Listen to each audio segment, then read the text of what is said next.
Allez, on voyage, on a parlé de la Normandie, on a parlé de Paris, on a parlé de Troyes, on a parlé de Biarritz, on a parlé de Saint-Étienne. Maintenant, on prend la direction du Nord avec Colin Gallois, avec une invention géniale. Vous êtes patron de Épure, c'est pour les personnes en situation de handicap en fauteuil roulant. Vous avez créé le Dreft ou le Drift? Comment Le Drift. Le Drift. Bonjour à tous. Parce qu'en flamand, c'est le Drift. C'est Ouais. quand vous Oui, êtes lillois.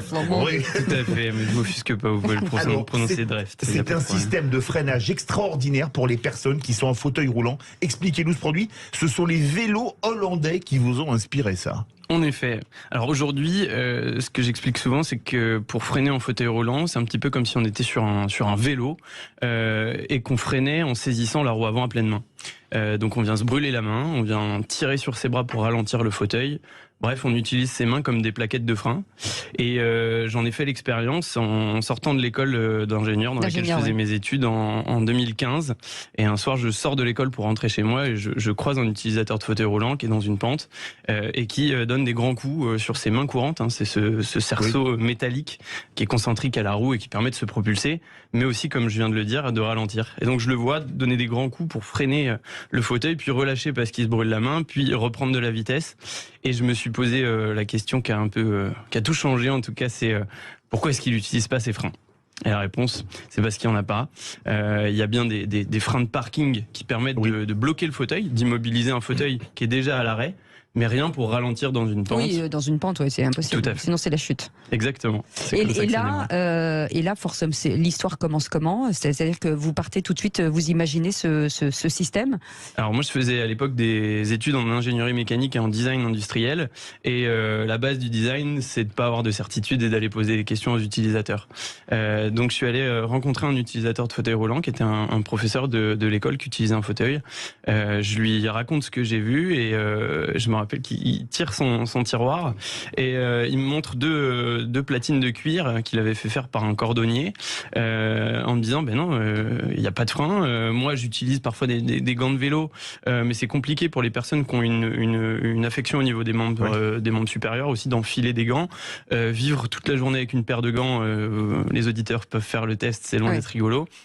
Et puis surtout, cette fameuse mitaine de cuir qu'il me présente, là, il me dit voilà, j'utilise le week-end quand je pense à faire une sortie, mais au quotidien, on n'a rien, on freine avec nos mains. Et vous fabriquez donc, ça se clipse, c'est très simple, même pour une personne handicapée, dites-nous. Alors, notre système, en effet, il prend la forme d'une paire de roues. Le système de freinage, il est, comme vous l'avez introduit, inspiré des vélos hollandais, ces vélos à rétro-pédalage, et donc il est au centre de la roue. Par contre, le produit qu'on commercialise, c'est bien la roue complète. Et le fait de faire une roue complète, ça permet d'être facilement installable sur les fauteuils roulants manuels, sans avoir à changer le fauteuil complet. Et ça permet ensuite de garder la mobilité de cette paire de roues, pour faire en sorte que, comme tout fauteuil actuel, on peut démonter les roues pour facilement les ranger dans le coffre ou en tout cas les passer dans une voiture. Aujourd'hui, on est où en matière de production? Alors, ça avance? On vient de livrer la première production à nos 100 premiers clients. Donc on est passé par une phase de précommande où d'avril à septembre on a ouvert le carnet de commandes qui s'est rapidement rempli. En septembre c'était intégralement précommandé, puis on a lancé la production de ces 100 premières paires de roues qu'on a livrées là au tout début du mois.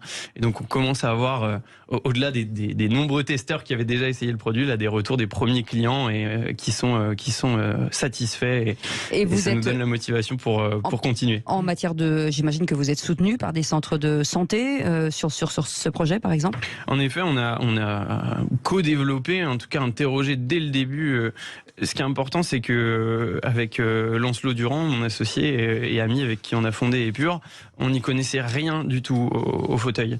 Et dès le début, je racontais tout à l'heure comment je suis allé interroger un utilisateur, puis plusieurs dizaines, et aussi des professionnels de santé. Et assez tôt, en 2016, on a remporté le prix de la Société française de médecine physique et de réadaptation. On a été confronté à des médecins, à des ergothérapeutes, à des professionnels de santé qui côtoient toute la journée des dizaines et des dizaines d'utilisateurs de fauteuils roulants et qui ont pu, dès le tout début du projet, nous faire des retours et nous permettre d'améliorer le produit et de concevoir ce qu'est Drift aujourd'hui. En tout cas, ça s'appelle Drift, la société s'appelle Épure Pour la et contacter. 2PUR. Et pour vous contacter, vous avez un site internet, bien entendu, j'imagine. Tout à fait, ou pour candidater, on recherche aussi des nouveaux épuriens pour nous rejoindre. Donc n'hésitez pas à consulter nos offres d'emploi sur notre site internet. Ah, bah ça, c'est une très Et bonne bravo. nouvelle. Merci beaucoup, Merci, Colin Xavier. Gallois, d'avoir été avec nous.